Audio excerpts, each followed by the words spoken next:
A leading gun rights advocate warns that upcoming legislation in Congress could threaten Second Amendment rights. One America's John Hines has more from Washington.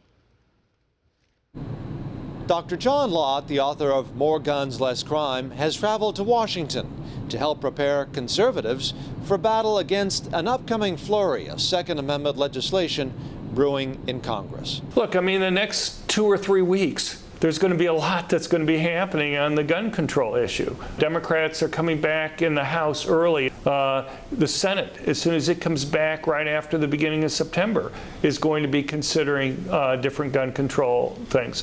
If people aren't educated now and kind of communicate that information to those that represent them, you may find that you're stuck with something that's going to make a lot of people who are well-intentioned all of a sudden become criminals. Suddenly become criminals, that is, if the universal background check legislation already approved by the House is okayed by the Senate.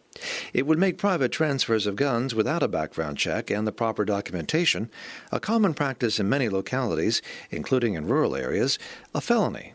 And Lott says background checks often lack accuracy. There's huge errors in the background check system. We keep hearing that there are 3.5 million dangerous, prohibited people that have been stopped from buying guns because of background checks. That's simply false.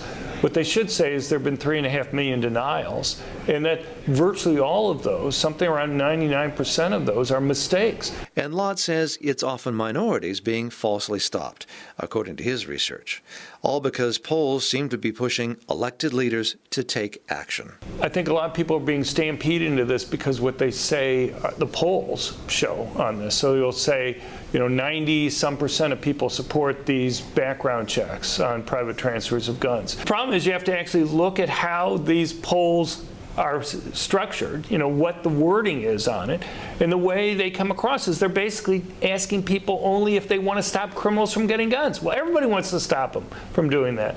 The problem is in the details. Additionally, Lott points out that his research shows that background checks would not have prevented any of the mass shootings that have occurred in the last 50 years. John Hines, One America News, Washington. Want to see more videos like this? Click on the link below and subscribe to One America News on YouTube, and call your cable provider and kindly demand that One America News is added to your lineup. Call and subscribe today.